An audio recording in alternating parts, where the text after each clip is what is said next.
Okay, very good morning, everyone.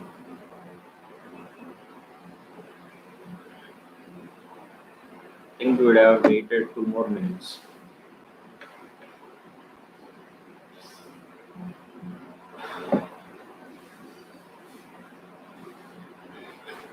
Good morning, Arshia, Akshaya, Abhiniti. How is your preparation? How is your preparation is going on? 11 standard portions. Are you seriously preparing or not?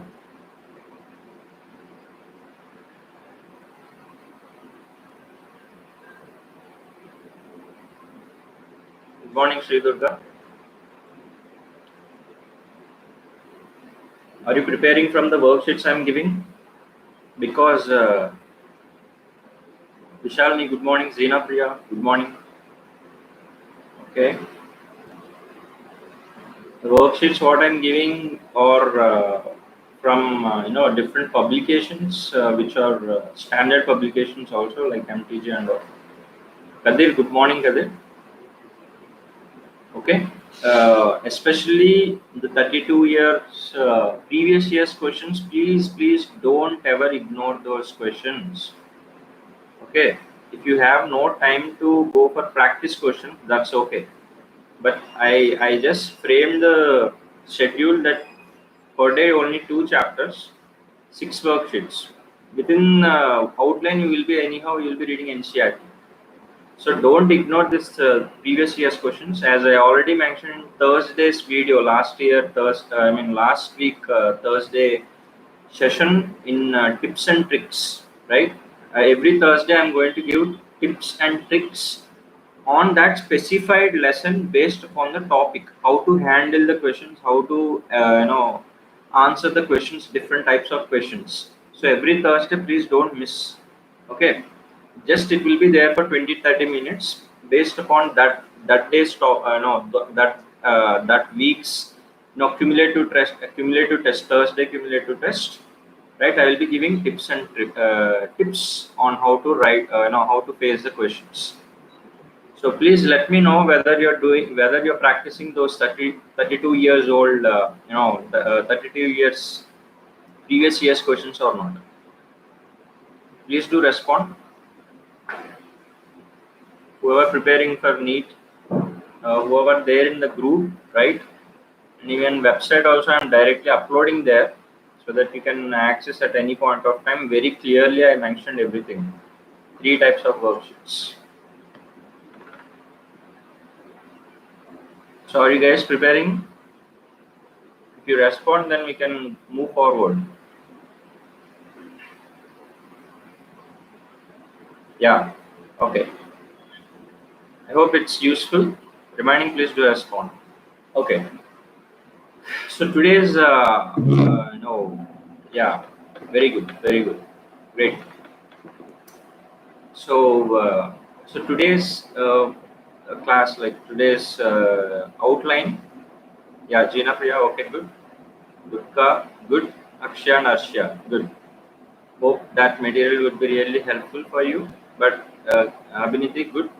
Keep in mind that if you are preparing fresh start, right, only from this crash course, only if you started NEET, you need to have a further idea about the examination also.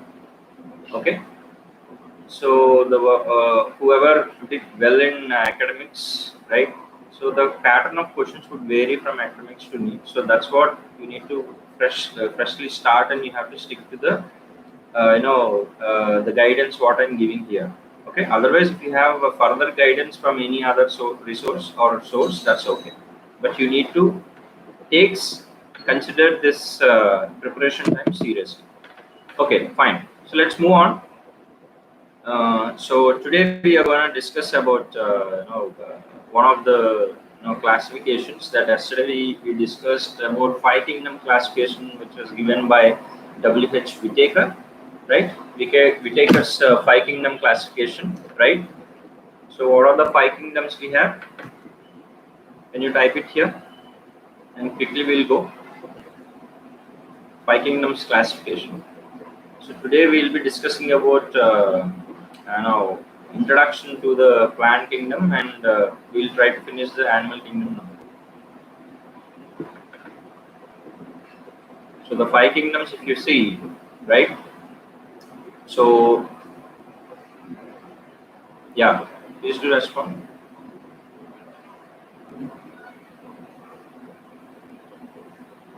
Yeah, we have Monira, Protista. Yeah, very good.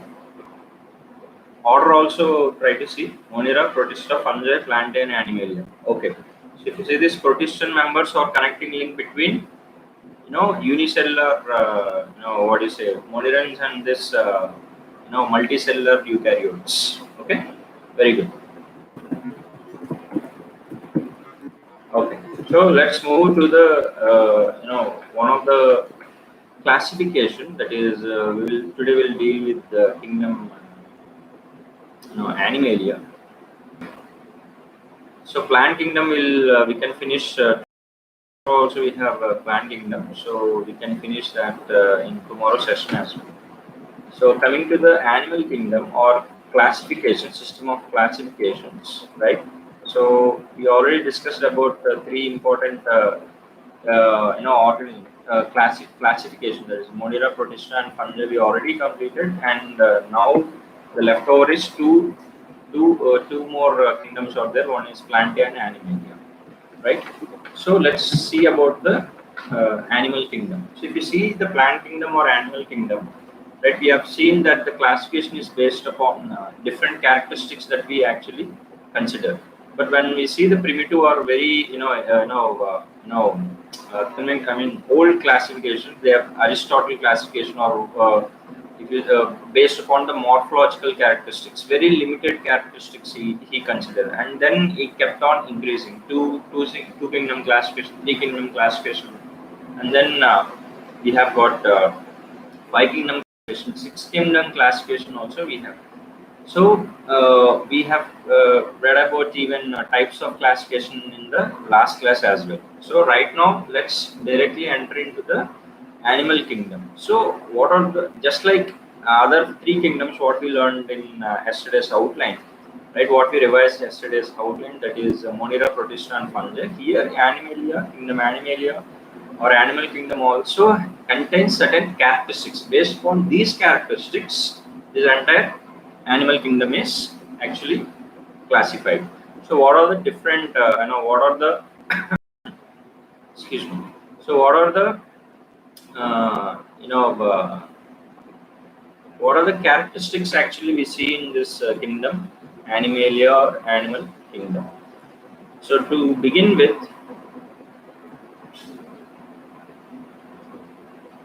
yeah, so to begin with, this kingdom Animalia is characterized by its number of cells, right? Whether type of the cellular organization, whether they are eukaryotic or cellular organization, whether they are unicellular or multicellular, prokaryotic or eukaryotic. So if you see this animal kingdom, you will see that these are all multicellular organisms and eukaryotic animal forms. So they lack cell wall, right? And it is otherwise called as this metazoa, right? This Animalia otherwise called as this is also called as metazoa. So it almost includes a wide range of animal species, right from the lower invertebrates, multicellular lower invertebrates like sponges, to the to the multicellular well-defined organization we see in mammals. So right from sponges to mammals, we have got few millions of species where we can really categorize into different groups or different phyla or different subdivisions, subclasses within this kingdom Animalia. Okay, so we will be here talking about the phylas, different phylas what we have. So here, if you see the animal kingdom, this metazoa actually, uh, this entire classification can be actually taken care by you know two different aspects. One is level of organization, whether they have cellular organization or tissue level, organ level, or organ system of organization. So level of organization based upon level of organization, based upon symmetry, whether what type of symmetry. If you take human, right, then it will show bilateral symmetry. So if you cut human, if you have a line, right, the entire body parts can be, placed into two halves, equal halves. So that makes it bilateral symmetry.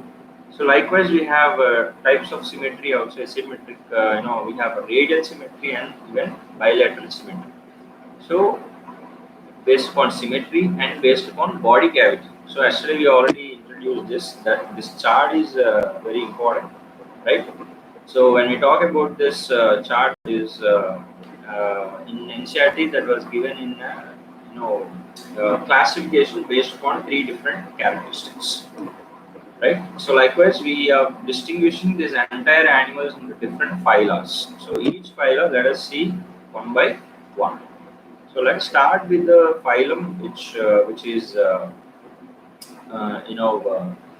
lower invertebrates. So before that, even we can go ahead with how this metazoa, right? This animal kingdom is actually branched off, right? So we have got mesozoa, parazoa, enterozoa, right? So if you see this mesozoa, parazoa, or enterozoa, so they have different characteristics. This system of classification or this terminology is not directly given in NCERT, but I am giving in outline worksheet. So just go through it and please compare with the NCERT flowchart as well. So you will be finding only the terminology would be little, the picking of the names or terminology would be little different, but the concept remains the same. For example, if you see mesozoa will be having worm-like bilateral symmetrical parasitic organisms. And come to parazoa includes cells loosely organized, no organs, no digestive system. Like for example, porifera. In enterozoa, it's a true tissues will be present. So this system of classification approach is different. That's it. So in enterozoa again there are subdivisions: radiata, bilateria. It means based upon the symmetry, whether the organisms are radially arranged, or means radially symmetrical, or biradially symmetrical, or we have other division that is bilateral. So in this bilateral, so in this organisms would be bilateral, displaying bilateral symmetry. So again, this bilateral symmetric organisms can be subdivided into protostomia and deuterostomia. So this stomia is nothing but the mouth. So protostomian members, where mouth forms blastospore. So here we are talking about the embryonic stages. So based upon the formation of mouth and anus, we divide into protostomia and deuterostomia, right? And then we talk about the protostomes, and again that has subdivisions, subsections. Those are acylomata, pseudocylomata, eucylomata. So if you see this system of classification that I am giving in outline, would be based upon different characteristics, but it is very easy. It is little complex. But if you see in NCERT, they have given in a very simple manner, so you can follow the NCERT thing. But the concepts would remain the same, because acylomate members, right, would display no coelom, pseudocylomate. Wherever pseudocylomate and what type of a division you have, they will be displaying pseudocoelom, like that eucoelomates, which they have true coelomates, right, through body cavity, right. So likewise, we have got even chordata or true coelomates, right? Which the chordates are, again, they are classified into subclasses, right? There are subphyla are there within the chordata, and then there are divisions also present in this chordata, where we will try to take up. Okay, so if you see this entire basis of classification, we will talk in the terms of levels of organization: cellular, acellular, tissue level, organ level, or organ system of classification is one of the key characteristics of this animal kingdom or animalia. So these characteristics are very important when it comes to this kingdom animalia or kingdom plantae. Okay, should not be ignoring. And even symmetry. When it comes to germ layers, that is diploblastic or triploblastic, right? So, and then coelom, that is either they are acoelomates or pseudocoelomates or eucoelomates, right? And even we can talk about segmentation. So whether they are segmented body, like if you see in annelids, right, they will be having segments. So they are partitioned. The body is partitioned. They will be having segments. Like arthropods, we have we have drawn this arthropod members also, right? So annelids, if you see, there are compartmentalization. So metameric segmentation or pseudo segmented, right? For example, tapeworms. So based upon the segmentations also we need to consider these characteristics. So in the questions, NEET questions, they may ask that from the below organisms, which are pseudo segmented, which are metameric segmented. So you should be these two kingdoms, especially this animal kingdom, are very important, and the examples you need to quite relate when you are reading. For example, when you are reading any lida, when you are reading segments, okay, it is metameric segmented. So segmentation is one of the character, right? One of the characteristics that animalia is actually classified. So in this way, you need to approach. You keep mugging up, you can't remember anything. I'm damn sure about it. Okay, especially this classifications. Okay, it's not that easy, right? So when you can really connect, right, when you're studying about when you're studying structural organization in animals and plants, right, where we talk about Annelida also, this earthworm anatomy, right? So in that way, you need to really connect with the already existing memory. And based upon notochord also, notochord is nothing but a rod-like structure present on dorsal side of animal body. So there is a ventral side and the dorsal side, and the dorsal side you will be finding this notochord, a rod-like structure. So based on its presence or absence, these animals again can be classified into chordates and non-chordates, right? So non-chordates. So if you entirely divide this entire animal classification, we can separate them as non-chordates and chordates. So non-chordates ends at echinodermata. It starts with porifera and echinodermata. So even you learn this classification in an order. So when we talk about porifera, don't shift this order. Why? Because the characteristics are keep evolving, and if you see, this level of organization would be little advanced than the previous phylum. So order is important because it is a way we can really get the connections. If you jumble up, means first you read mammalia, and then if you read porifera, it won't make any sense.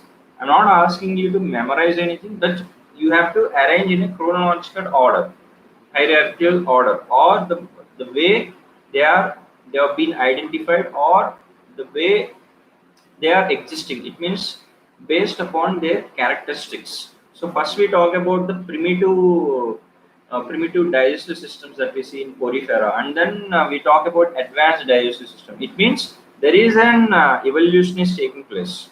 We have in class also we talked about how the eye is evolved. Right? Eye was evolved, right? So which is one small spot of the organism is kept evolved as a complex type. So likewise, this chronology is important, and this hierarchy is important, and this arrangement is important when you study. So porifera to echinodermata, we will classify them as non-chordates, and from when we and the rest of which will be chordata. And this chordate and non-chordates, right, that differences also I have given in the worksheet. So if you see this chordates, right, which has a notochord, and then further it will develop as a vertebral column, right? They will be displaying bilateral symmetry. They will be having true metabolism, at the same time true coelomates, use coelomate members, triploblastic animals. So these all characteristics would come. So in NCERT they already given one big table, right? All the phylums and their characteristics. Even you can approach that table also, right? So when it comes to non-chordates, they might be asymmetrical, radially symmetrical, or bilateral symmetry. If you see this echinodermata member like starfish, radial symmetry. No, if you see the sponges, they are asymmetrical. So you can't really cut this organism into two equal halves, right? So that's what it makes it asymmetric. So likewise, this entire classification you should be reading either plant or animal in an order, right? Right from the lower organisms to the advanced species. In the sense, highly organized organisms like till the mammals.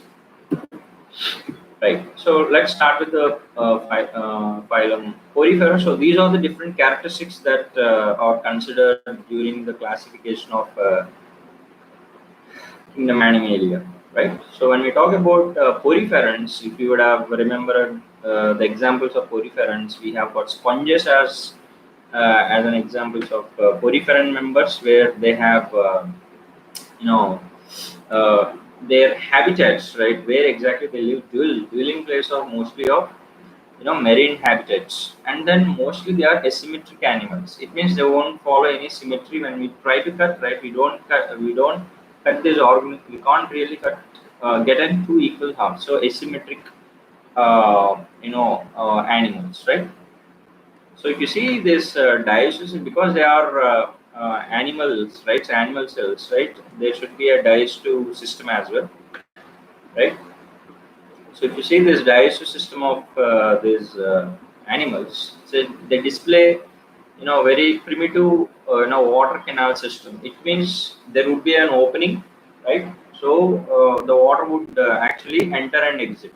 So through this only they will be getting through the spongocele. So the cavity would be there. If you consider this is a sponge, the cavity which is present in this sponge is, or we call it as a spongocele, right? And then the water enters to the opening called ostia. So we'll be having an opening called ostia. So if you see, if you consider this is a sponge, it can be bilaterally symmetry or radial symmetry, but this will not be this much perfect. The actual sponge, for your understanding, I'm showing. Okay, this opening is there, right? So this opening would be ostia. So when the water enters and exits, right? So this canal system forms, right?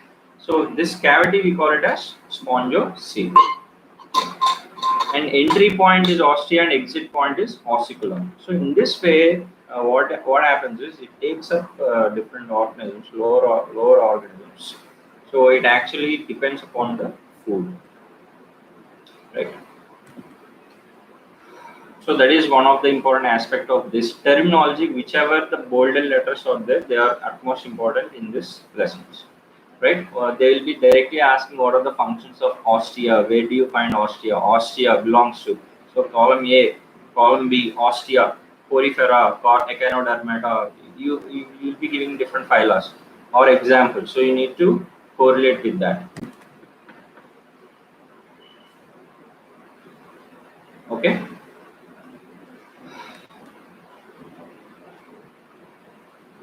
So even in worksheet, I gave different types of canal systems also, in which it is not that much in depth is not discussed in NCERT.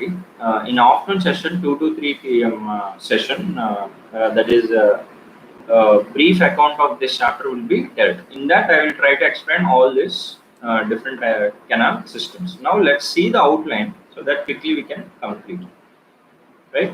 So when we talk about reproduction in this poriferan members, it can be asexually or sexual reproduction also can be observed. Okay, and mainly the asexual type of mode of reproduction can be of budding or formation of gametes.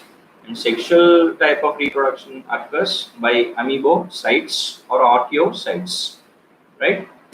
Or in NCERT they have given this cyanocytes, right? So cyanocytes which are there, right, or they are collar cells. this collar cells, through collar cells, this mode of reproduction takes place. Sexual mode of reproduction takes place, right?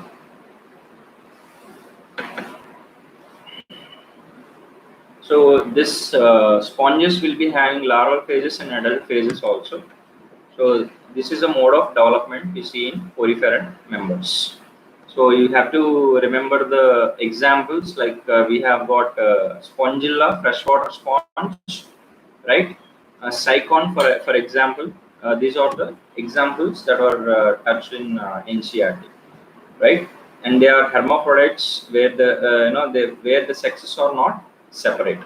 So these are the important characteristics of the poriferan members. I hope you guys are following. Are you able to follow what we are discussing? I'm giving quick outline, guys. I'm sitting with you and we are learning together, right? So quickly we are trying to learn together. What are the aspects? We are trying to recollect all the aspects. Remember that I'm not explaining in depth because of the time frame. One of the thing in which these chapters are already dealt. So, and again that's what I'm taking one more video session. That even though few students were asked, so I'm taking that video session, second type of video. So that in that video you can get more details. So let's quickly go. The next aspect is the next phylum we talk about, Cylindrata. So again we have to identify, we have to characterize these organisms. Understand these organisms based upon their habitat, reproduction, mode of nutrition, and then symmetry, cellular organization. Whether they are obviously they are non-chordates, right? So let's see what are the examples. So they are aquatic, mostly marine again, and they are sessile or free swimming. So they are actually free swimming type of organisms. At the same time, they display symmetry, radial symmetry. So they are radially symmetrical animals.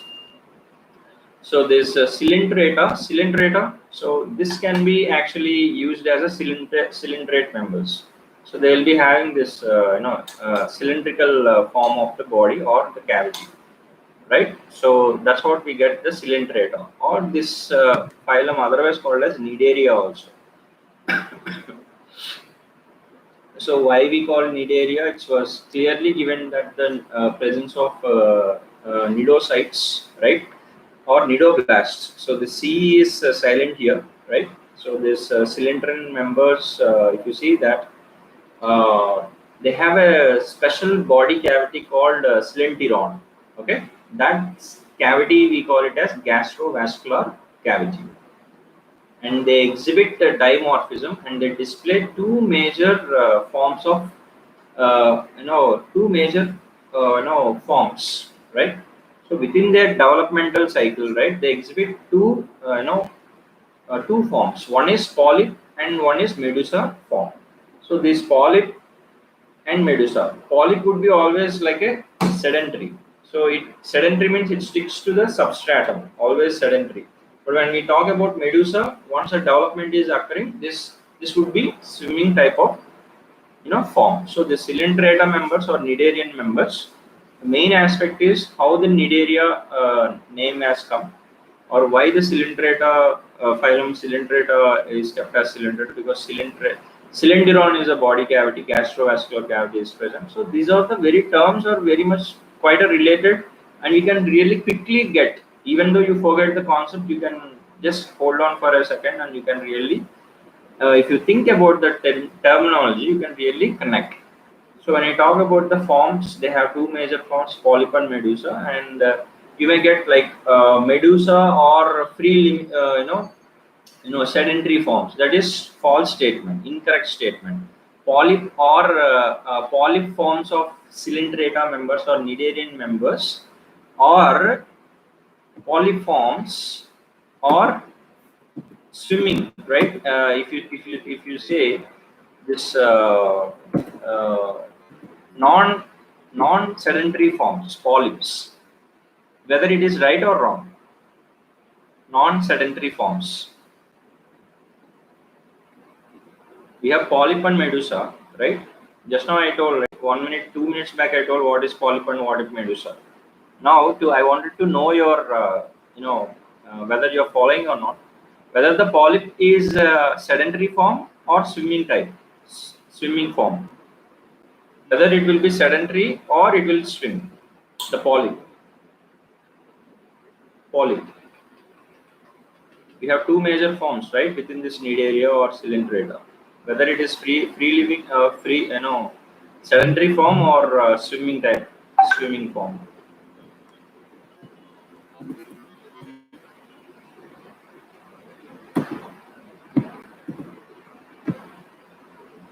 Yeah, polyp is sedentary, exactly. So that is what we need to consider. So here we need to know the examples. For example, uh, nidarians. What are the different types of nidarians we have? We can talk about, like for example, corals have a skeleton composed of calcium carbonate. Like this nidarians will be having exoskeleton, right? This corals, right? They will be having even exoskeleton which is made up of calcium carbonate. So even this composition of this skeleton also, which would be important. Okay, so when we talk about this nidaria, the main feature of this nidaria, the term nidaria is derived from the nidoblast. So what are the uses of nidoblast? So they used as an anchorage or defense. So they can be used as anchorage or defense against they can be used as defense forms, or even they can use as or they can use to catch prey as well, right? And then if you see this level of organization, right, they exhibit the tissue level of organization, right? So they will be having tissue level of organization, and they are diploblastic organisms. So when we talk about this cellular level of organization and symmetry, so we have told, right, they exhibit bilateral symmetry as well as radial symmetry. So when we talk about the germ layers, they show only two, they display two germ layers. So that's why we call it as diploblastic organisms, right? So when we talk about examples, we have hydra as one of the example we can talk about in this nidarians, right? And then they display even alternation of generation within this nidaria or cylindrata.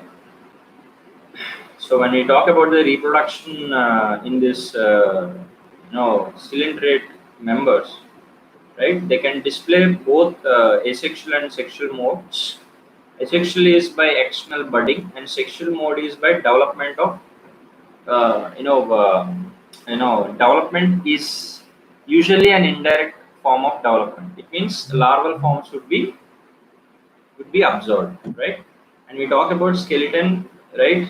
The cylindrian members, the skeleton may be of endoskeleton or exoskeleton, or sometimes even the skeleton is absent. Okay.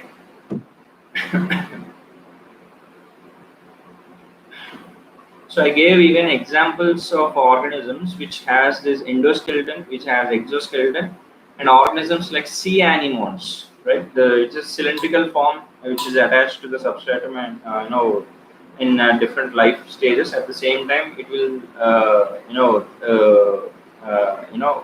in this sea anemone you will not find skeleton. So the skeleton is absent in sea anemone. Like that, I gave few examples also. So again, this cylindrata can be classified into subclasses: hydrozoa, anthozoa, or uh, no Scyphozoa. So these are the three different subclasses also can be observed in this cylindrata, and they'll be having different characteristics. If it is a hydrozoa, what type of characteristics should be displayed? Like that, each classes or subclasses also have given, right? So these examples are important when it comes to this, class, this phylum. Okay, and then next is Ctenophora. C is silent here. Ctenophoran members, or we can call it as comb jellies, right? So they will be having an external, what do you say, external rows like arrangement, 8 rows like ciliated arrangements will be there. That makes it comb plates, right? And these organisms are mostly of bioluminescence. It means they have a phenomenon, they have a property of emitting light. So bioluminescence, luminescence means emitting light, bio means this life form. So life forms emitting the light, right? That's why they are bioluminescence as well. And they are they are having characteristics, that the main characteristic of this ctenophora members are presence of this ctenophores. And if you see, the sexes are not separate. And if you see the reproduction takes place only by sexual mode of reproduction. So when we talk about ctenophora, these are the important examples of when we characteristics of the ctenophora, right? It means presence of comb plates. And what is the number of those comb plates? What are those comb plates, right? So they can be even what is the level of organization also. So that you need to focus. So I gave examples, and I gave economic importance of this ctenophora members also. I gave in worksheet. So they actually reproduce quickly and they are good predators. So this is one of the economic importance we can observe in ctenophora members, right? And then comes the phylum Platyhelminthes. So if you see this Platyhelminthes, so on what basis we are actually kept organisms under this Platyhelminthes? So what are the characteristics does these organisms display, that these organisms which are placed in this Platyhelminthes, what are the characteristics they display? So in the name itself, you can see that patty, it means flat, right? So helminthes, worms, flat worms, right? So they are dorso-ventrally. So dorsal side and ventral side, they are flat animal cells having no segments, unsegmented leaf-like structure. When we talk about liver flukes, this flukes, right? Or segmented and ribbon-like. When we talk about segmentation, pseudo-segmentation will be seen in this tinea solium, tinea body, right? And they even display. No, these are the first animals to display bilateral symmetry, right? And they undergo cephalization also. So you'll be finding a head-like structure in the tenosolium. That's what cephalization. So they display. These are the first animals which actually shown the bilateral symmetry. So this is we have seen the radial type of symmetry in the previous phylums, but the bilateral symmetry have started first right from this Platyhelminthes, right? And they don't have coelom, acoelomate members. And if you see this peculiar features, these are the first animals with triploblastic layers. The body wall and organ system of organization is there. They are acoelomates. That's what making it flat, right?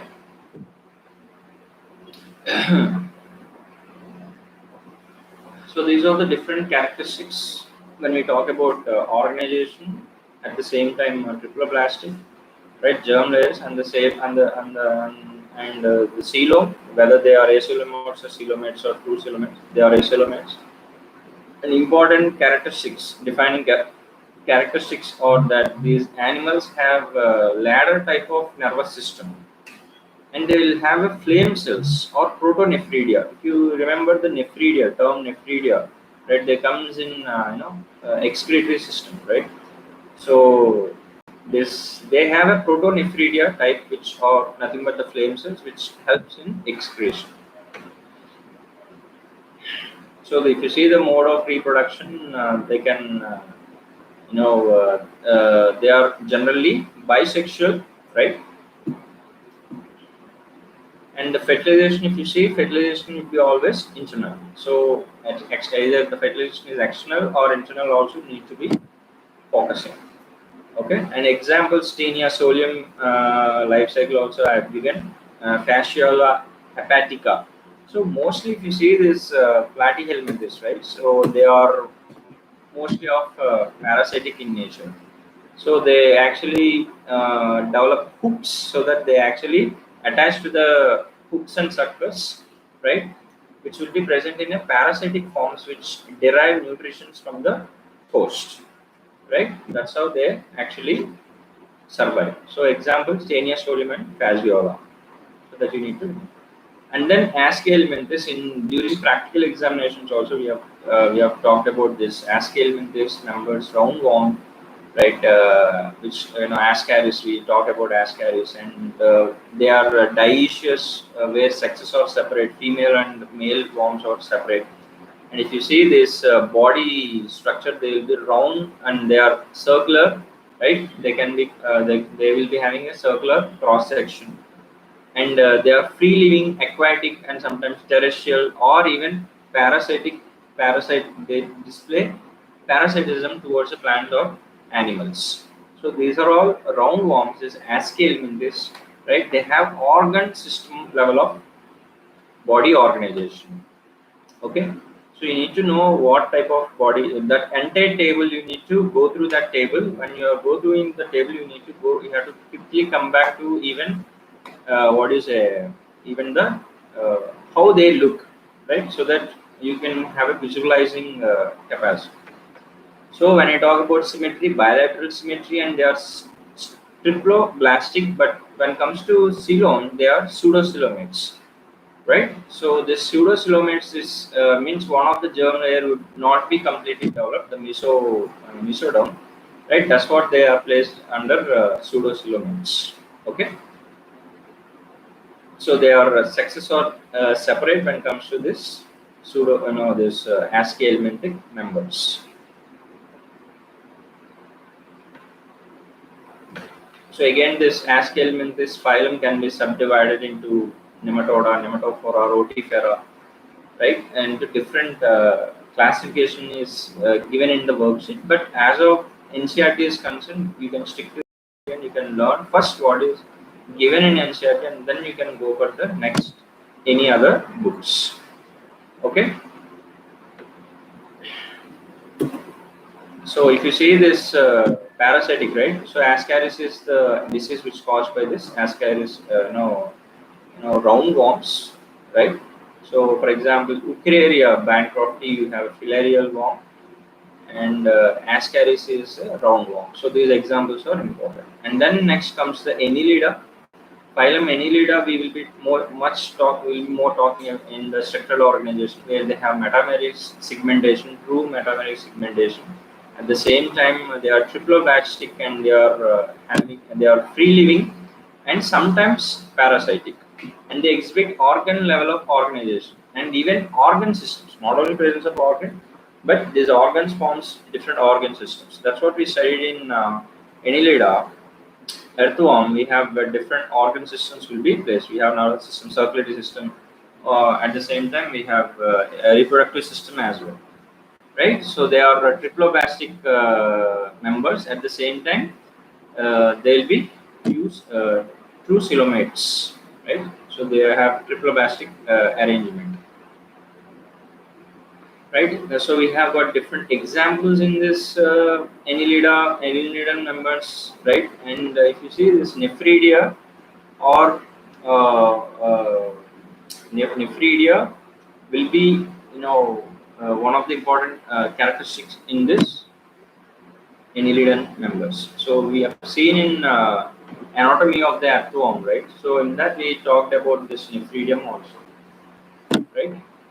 So what are the different, if we talk about the circulatory system, we'll be talking about circulatory system within this Annelidan members would be closed type of circulatory system. And even this nephridia helps in the osmoregulation and excretion. That's what, wherever nephridia comes, right, the term protonephridia or nephridia or nephrons, they are all helps in the excretion. Okay.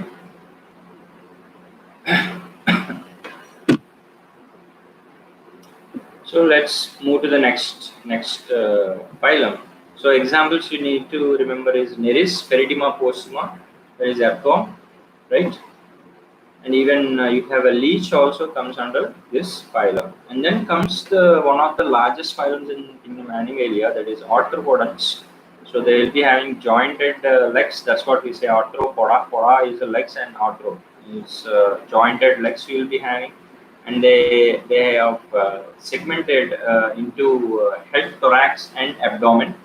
Right. At the same time, their body, they display exoskeleton. They will be having exoskeleton, chitinous exoskeleton. And if you see this level of organization, they will be displaying organ system level of organization. Right, we have different examples in this arthropodan members, and even the important characteristic or feature of this arthropoda is that they will be having Malpighian tubules, which helps in excretion. So protonephridia, nephridia, Malpighian tubules, and then later we will be talking about the much evolved excretory organs. That's how I told right, this hierarchy or this order is very much important to connect. So likewise, we need to know Bombax mori, silkworm, economic importance, etc. When we talk about Apis indica, we have honeybee, right? And we have we have vectors when we talk about Anopheles mosquitoes, Culex, Aedes mosquitoes. These are all vectors which actually transmit diseases. Okay, this is about the phylum Arthropoda. Right, you guys are able to follow, right? So let's move to the next phylum, that is Mollusca. This Mollusca is the second largest phylum within this kingdom Animalia. So again, if you see this, what are the habitat you will be finding in terrestrial or aquatic forms.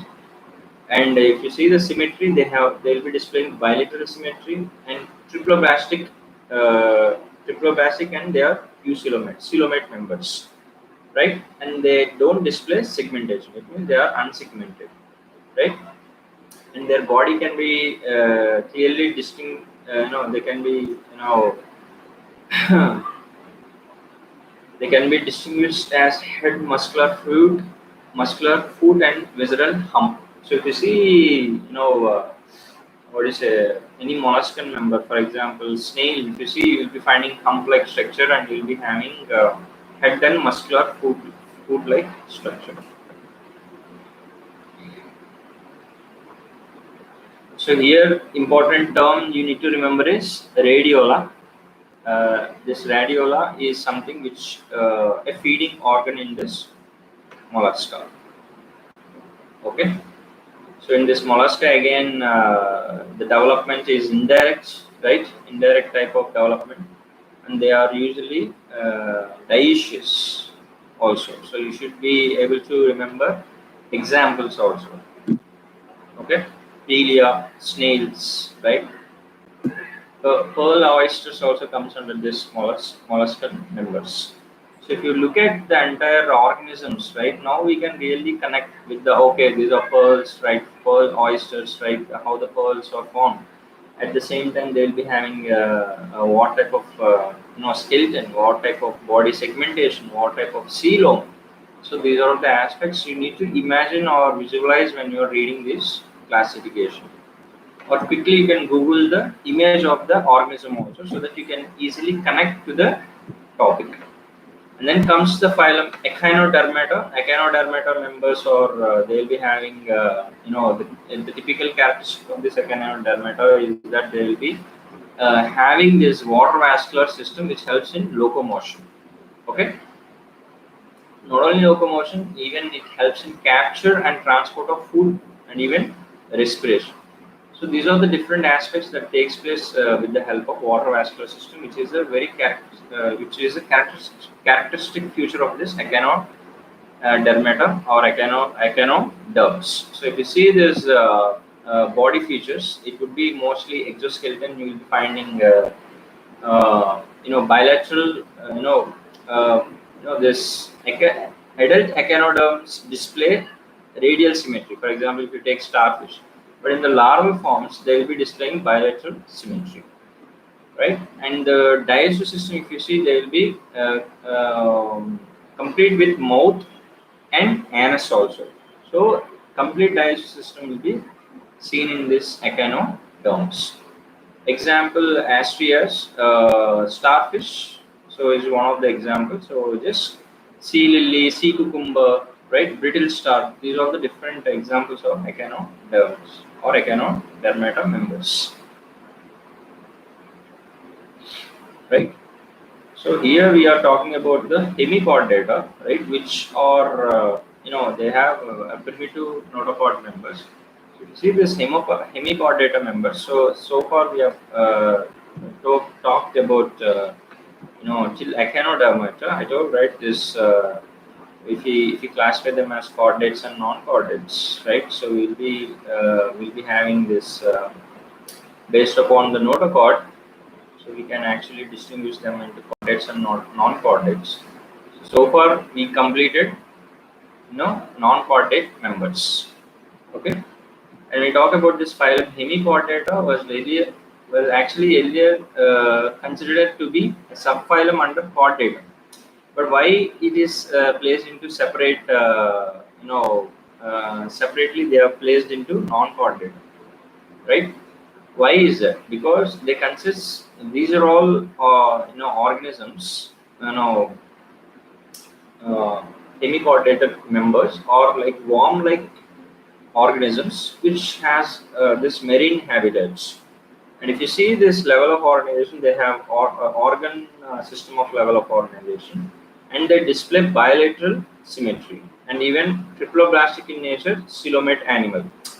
So again, you need to know these characteristics, level of organization, triploblastic or not, or coelomates or acoelomates, etc. Right? And if you see this, they are not actually completely developed as coordinate members, right? So that's why actually they have separated, they have kept under separate phylum, hemichordata.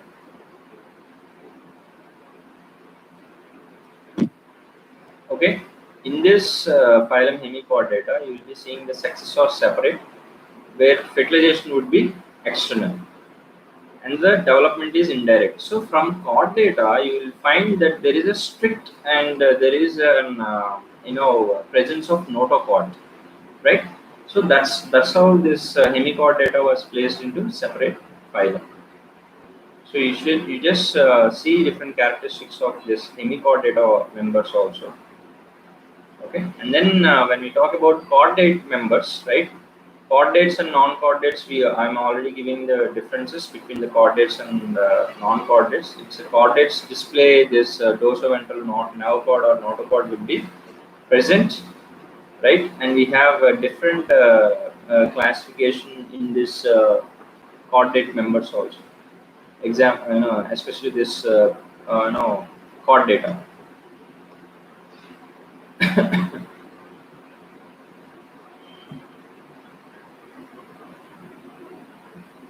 So this is kingdom animalia is very vast actually.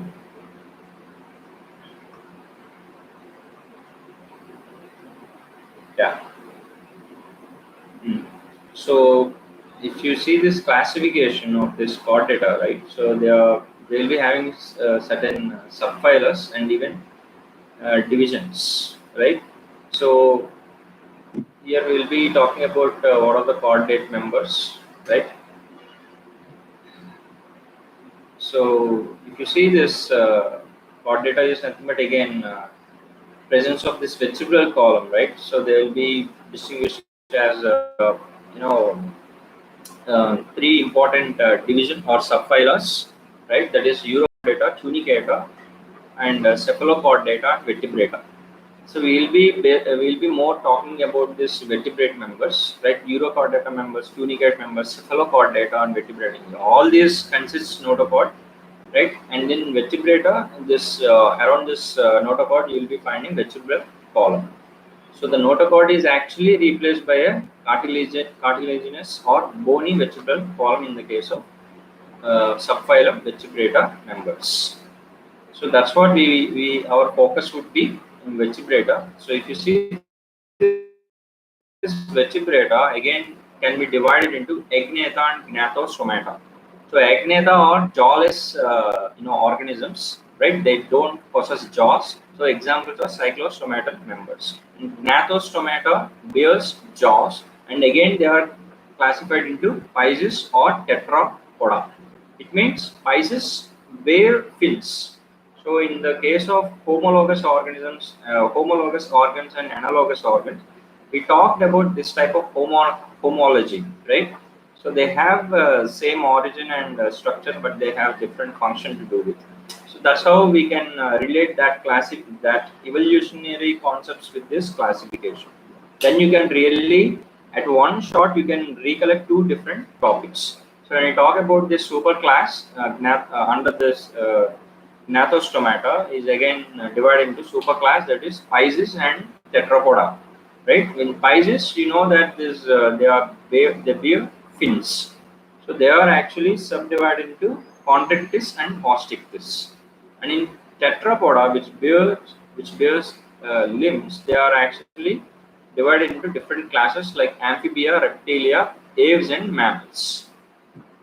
So each and every subclass within this superclass Gnathostomata, like cyclostomata, and you have Contractis, Osteichthyes, at the same time amphibia, reptilia, aves, and mammals. All these characteristics you need to focus. Like what is the important feature of the cyclostomata? So cyclostomata you will be finding there is no jaws, and you will be finding gill slits. At the same time, cranium or vertebral column will be cartilaginous. They are not bony. So the the cartilaginous tissues will be present. So which will be soft, right? Not just like our vertebral column, right? That's what they are placed in this cyclostomatal members. And then talks about Contractis. So Contractis, if you see this, they'll be having scales, different type of scales. You need to remember what are placoid scales, and the tough skin they have, right? And they have, if you see this endoskeleton, they'll be possessing the Contractis will be possessing endoskeleton, which is cartilaginous. So these are the different characteristics you need to focus in each class that were given in the classes which given in the NCERT, like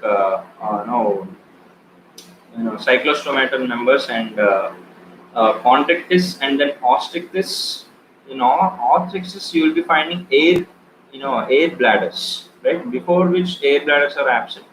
Here air bladders will be present, which makes them stable in while swimming. As well as they will be having different types of scales which are covered their body, like cycloid or tenoid scales. But before class we talked about placoid scales. So these are the differences you need to focus, right? And then amphibia, what are the different amphibians and what are the different characteristics. It's a head trunk you'll be having, and different examples of amphibian. What are the characteristics of amphibian? Why we call amphibian? Dual life they have, both water and land, terrestrial. And what mode of when we talk about frog, we already talked about the anatomy of the frog. So once you can really go through that chapter also. So that can be connected to these characteristics, right? So what is the respiratory system, digestive system, circulatory system, right? What is the heart? It has how many chambers? What are the habitats? These are the things we need to cover in this amphibia. And then reptilia, as per reptilia is concerned also, you need to focus based upon the uh, rudimentary limb-like structures. At the same time, what is the exoskeleton is made up of? Scales would be present. At the same time, organ level of organization would be, organ system level of organization would be there. And if you see the heart, right, circulatory system, heart chambers, within this reptilia, only crocodile will be having four chambered heart. So remaining they display three chambered heart. So that's how you need to approach this class reptilia. Examples you need to remember: turtles, tortoise, alligators examples.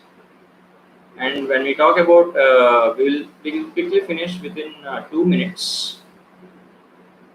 Okay, we already came to an end. That is aves. When we talk about these aves, what are the different features that it has? What are the important feature? That is, they are possess this pneumatic bones, hollow bones. That's what they are fit for the flight.